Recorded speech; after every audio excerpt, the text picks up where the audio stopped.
تو انہوں نے لکھا اسی طرح بعض لوگ بیمار ہوتے ہیں نا تو ان کو تکلیف کا اظہار کرتے ہوئے بھی لگتا ہے کہ توکل کے خلاف ہو جائے گا، درد سے کرا رہے ہا ہو نہیں کرتے کہ ایسا نہ ہو صبر کے خلاف ہو جائے.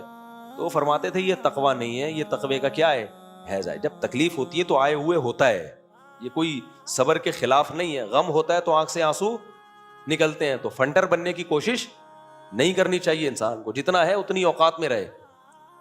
تو اسی وجہ سے حضرت مولانا اشرف علی تھانوی اکثر فرمایا کرتے تھے میرے پاس انسان کا بچہ بننے کے لیے آیا کرو، بزرگ بننے کے لیے نہیں آیا کرو. یعنی بزرگی کا جو غلط مفہوم لوگوں کے دماغوں میں، انسان بن جاؤ نارمل جیسے تمیز کے انسان ہوتے ہیں. تو بزرگ کا جو کانسیپٹ لوگوں کے ذہن میں ہے وہ اس کانسیپٹ کے لحاظ سے کہہ رہے تھے کہ یہ بزرگ بننے کے لیے نہیں آیا کرو، انسان بنا کرو.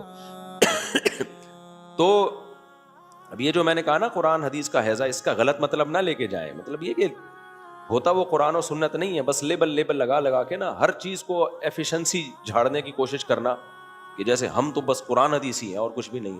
تو ہر چیز کو بیلنس لے کے، اعتدال سے لے کے چلنا چاہیے. جب واقعات آئے ہیں تو 2-3 واقعات اور بتا دیتا ہوں. میری دادی نے مجھے بتایا، حضرت مولانا عبد الرحیم رائے پوری رحمۃ اللہ علیہ سے ہماری دادی بیعت تھی. میری دادی کے عقیدے سارے توحید والے تھے. میری دادی قبر پرست بولو نہیں تھی. میری دادی نے کبھی تیجے 40ویں کے کھانے بولو نہیں کھائے. اگر علماء دیوبند قبر پرست ہوتے، اگر علماء دیوبند بدعتی ہوتے تو ہماری دادی، والد، دادا، پردادا سارے قبر پرست ہوتے. میرے بھائی، میرے تو دادا بھی بیعت تھے جو ہندوستان میں حضرت جو محمد شفیع خان کے نام سے نا، جنہوں نے 60 سال مدرسے میں پڑھایا ہے، وہ بھی بیعت تھے دیوبند کے کسی بزرگ سے. میرے پردادا حضرت رشید احمد گنگوہی رحمۃ اللہ علیہ سے بیعت تھے. تو ہم نے تو اپنے دادا پردادا سے جو دین ہمیں گھر میں ملا ہے اس میں نہ کنڈے ہیں، نہ تیجا ہے، نہ 40واں ہے، نہ قبر سے دعائیں مانگنا ہے. میرے والد صاحب کی قبر بھی ایک بالش ہے، مٹی کی قبر ہے. میرے دادا کی قبر بھی ہندوستان میں ابھی بھی جا کے دیکھ سکتے ہو. پردادا کی قبر بھی ایسا ہی ہے. تو یہ میری دادی کا بھی ایسا ہی حساب کتاب ہے. تو ہندوستان میں بدعتیں ختم علماء دیوبند نے کی ہیں. باقی کتابوں سے چیزیں نکال کے کیڑے نکالنا، اس کا تو پھر کوئی حد ہے نہیں. کسی سے کوئی غلطی ہوئی ہو تو اس غلطی کو لیا نہیں گیا ہے، اس غلطی کو اتنا ہی رکھا گیا ہے جتنی جس کی غلطی ہے. آج بھی ہم کہتے ہیں کہ بھئی علماء دیوبند میں کسی نے اگر کوئی غلطی کی ہے تو ہم اس کے مکلف نہیں ہیں، نام اس میں اس کو فالو کرتے ہیں. ہو گئی ختم، قصہ ختم. اب آپ اگر پوری امت کی غلطیاں کتابوں سے نکال کے کتاب چھاپ دو تو آپ کو ایسا لگے گا کہ یہ پوری امت کیا تھی، غلطی تھی.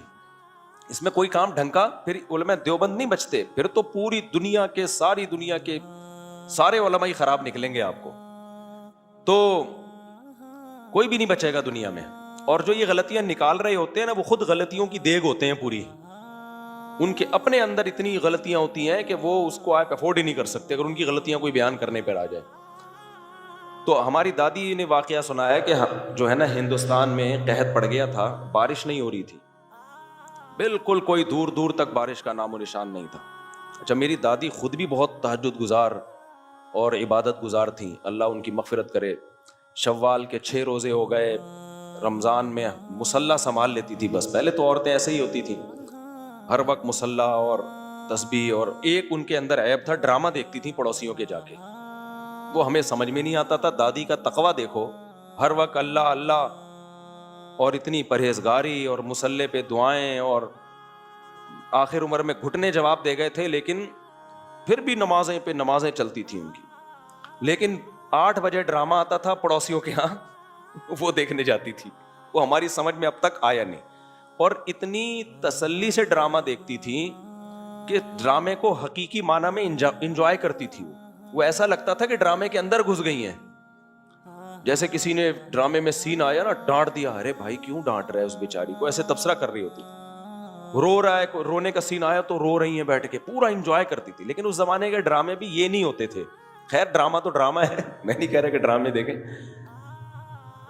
تو اتنا صبر ہم نے ان میں دیکھا، اتنا صبر. میری دادی بتاتی تھی میرے 8 بچے فوت ہوئے ہیں پیدا ہونے کے بعد، 8 بچے، اور 9 سال 10 سال کے ہو کے صبر کیا. پھر میرے والد صاحب بچے تھے اور میرے تایا 2 بیٹے بچے تھے. تو پہلے عورتوں میں صبر بہت تھا. تو وہ انہوں نے واقعہ سنایا، یہ میں ان کے ثقہ ہونے کی دلیل پیش کر رہا ہوں کہ وہ جو واقعہ سنائیں گی تو مستند واقعہ ہوگا. ان کو کیا ضرورت ہے جھوٹ بولنے کی. انہوں نے کہا کہ ہم نے ایک بار نہیں، ہندوستان میں متعدد بار دیکھا ہے. ہم تو رہتے تھے مظاہر علوم میں، جہاں حضرت مولانا شیخ الحدیث مولانا زکریا رحمۃ اللہ علیہ کا مدرسہ تھا نا، مظاہر علوم، وہ بھی علماء دیوبند ہی کی شاخ تھی. انہوں نے فرمایا ہندوستان میں ایک بار نہیں بہت دفعہ ایسا ہوا ہے کہ جب قحط پڑتا تھا تو پھر یہ اکابر جو ہے نا، جو مظاہر علوم سے اور دارالعلوم دیوبند سے یہ بزرگان دین جایا کرتے تھے میدان میں نماز پڑھنے کے لیے.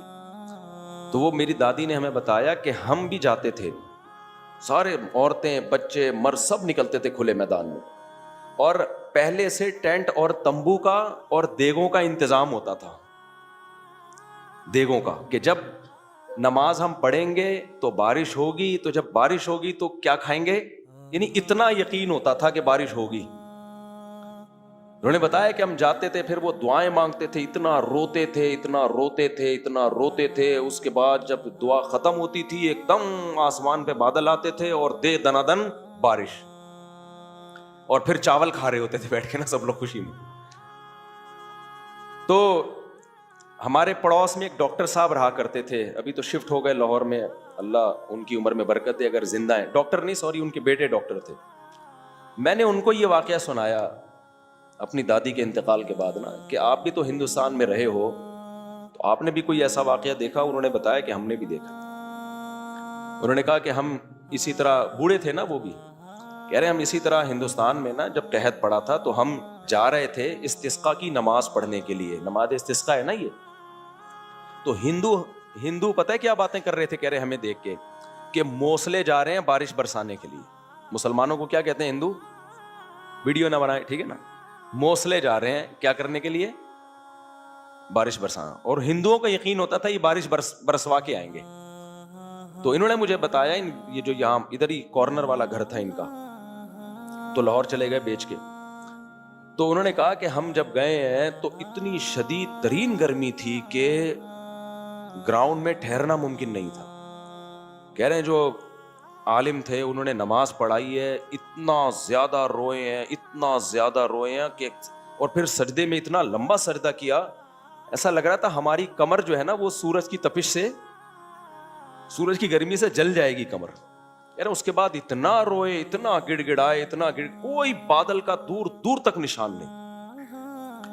تو کہتے ہیں جب بہت زیادہ گڑ گڑائے ہیں نا تو اچانک ہم نے دیکھا بادل آئے ہیں اور دے دنادن بارش. کہتے ہیں جب ہم واپس آ رہے تھے نا بارش میں نہاتے ہوئے تو ہندو کہہ رہے تھے وہ موصلے بارش برسا کے آ گئے. ہندوؤں کو بھی یقین ہوتا تھا کہ بھائی یہ جو ہے نا بارش برسوا کے آئیں گے. تو ہندو کہہ رہے تھے، خوش ہو رہے ہوتے تھے اور ہمیں بول رہے ہوتے تھے یہ موصلے جو ہے نا بارش برسوا کے آ گئے. یہی واقعہ میں نے اپنے شیخ حضرت مفتی رشید احمد صاحب سے بھی سنا، انہوں نے بھی اپنا واقعہ سنایا دارالعلوم کرنگی کا، کہ قحط پڑا ہوا تھا کراچی میں، بہت حالات خراب، دعا مانگی ہے اور اللہ نے بارش برسائی. آج کل نہیں ہوتی استسقاء میں بارش، اس کی وجہ یہ ہے کہ نماز استسقاء میں جو سنت طریقہ ہے نا کہ آپ بالکل لٹے پٹے جاؤ اور توبہ کرو. یا قوم استغفروا ربکم انہ کان غفارا یرسل السماء علیکم مدرارا. نوح علیہ السلام نے کہا اپنی قوم سے اور جتنے بھی پیغمبروں نے کہ توبہ استغفار کرو اپنے گناہوں سے، اس کے بدلے میں اللہ آسمان سے کیا برسائے گا، بارشیں. اب توبہ استغفار نہیں ہے، نماز استسقاء تو رہ گئی ہے لیکن اس میں سے توبہ کا عنصر کیا ہو گیا، ختم. نماز پڑھنے بھی جا رہے ہوں گے نا تو ٹک ٹاک پہ لڑکیوں کو دیکھتے ہوئے جا رہے ہوں گے وہاں. نماز کے بعد بھی جس سے سیٹنگ چل رہی ہے نا اس سے فون پہ رابطہ کرنے کا پروگرام ہوگا. تو جب اللہ کے سامنے جذبہ ہی ختم ہو گیا میرے بھائی، تو بس جو برس رہی ہے اسی پہ اللہ کا شکر ادا کرو.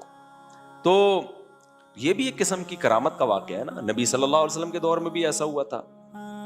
بخاری مسلم کی ہے غالباً حدیث، ایک صحابی نبی کے پاس آئے، دیہاتی صحابی، انہوں نے عرض کیا کہ یا رسول اللہ گاؤں کے گاؤں تباہ ہو گئے ہیں، قحط پڑا ہوا ہے. آپ صلی اللہ علیہ وسلم نے ہاتھ اٹھا کے دعا مانگی. تو وہ صحابی آئے ہیں، اس کے بعد انہوں نے کہا 3 دن سے بارش تھمنے کا نام نہیں لے رہی، اتنی بارش ہو رہی ہے. تو آپ صلی اللہ علیہ وسلم نے کیا دعا مانگی، اللہم حوالینا لا علینا. بند ہونے کی دعا پھر بھی نہیں مانگی کہ اللہ بند کر دے، نہ، بارش اللہ کی اتنی بڑی رحمت ہے، اس کو بند کرنے کی دعا نہیں مانگنی چاہیے. اے اللہ اس کو ہمارے مدینہ کے اطراف میں لے جا، ڈائریکٹ ہمارے اوپر نہ برسا. اور ہم نے بارش کی برکتیں دیکھی ہیں. میں نے یہاں گارڈننگ کی ہوئی ہے نا، پانی بھی دیتے ہیں، کھاد بھی ڈالتے ہیں، پودے ہی نہیں صحیح طرح سے اگتے. 2 چھینٹے پانی کے برستے ہیں، ایک دم ٹھڑک خود بخود ہی. یعنی وہی پانی جو بارشی کا ہے، جو کنویں سے نکال کے ہم دے رہے ہیں یا ٹینکر سے ہم ڈال رہے ہیں، اس میں وہ برکت ہی نہیں ہے. اللہ میاں جب ڈائریکٹ چھڑکاؤ کرتا ہے تو 2 چھینٹے مارتے ہیں اور ایک بھنڈی ایک دم نکل پڑتی ہے. سلاد پتہ میں نے لگایا تھا 6 مہینے سے، جیسے ٹھگنی عورت کے بچے ہوئے نا، بڑے ہی نہیں ہو رہے تھے. تو وہ شوہر کہہ رہا ہے کہ اس کو جتنا بھی کھلائے گی یہ بڑے. وہ تپا ہوا تھا بہت زیادہ. وہ خاتون کہہ رہی تھی کھا لو جلدی جلدی بڑے ہو جاؤ گے. تو میاں غصے میں کہتا ہے یہ بڑے نہیں ہوں گے، یہ نہیں بڑے ہوں گے، ان کو جتنا کھلائے گی اور چھوٹے ہوں گے. تو ہمارا سلاد پتہ بھی بڑا ہی نہیں ہو رہا تھا. تو بھنڈی لگائی، وہ ایک جگہ تو بڑھ گئی، دوسری بڑی نہیں رہی. ادھر ابھی کراچی میں نہیں 2 دن بارش ہوئی ہے، چند دن پہلے وہ چھینٹیں آئی ہیں، ٹھڑک سب اگنا شروع ہو گیا. تو پتہ نہیں اللہ نے کیا اس میں برکت رکھی ہے. تو اس لیے نبی نے فرمایا اللہ ہمارے ارد گرد، ہمارے اوپر نہیں. It is the blessing of God but it is a source of trouble for the people of Karachi. ہم نے رٹا لگا کے یاد کیا تھا. کراچی کے پیپل کے لیے سورس آف ٹربل ہے یہ. لیکن یہ بھی ذہن میں رکھو، یہ سورس آف ٹربل تو ہے، لیکن پھر بھی اس کا ہونا نہ ہونے سے بہتر ہے. بارش ہو کے جو ٹربل پیدا ہوتی ہے نا کراچی میں، وہ بھی غلط ہے، لیکن نہ ہونے سے جو ٹربل ہوگی وہ بہت زیادہ غلط ہوگی، اس سے بیماریاں پھوٹتی ہیں. تو اس لیے گٹر کے ڈھکن وکن نہیں ہے، گٹر کا لائن پانی بہتا ہے تو اس میں اس کی وجہ سے بارش بند ہونے کی دعا نہ مانگا کرو.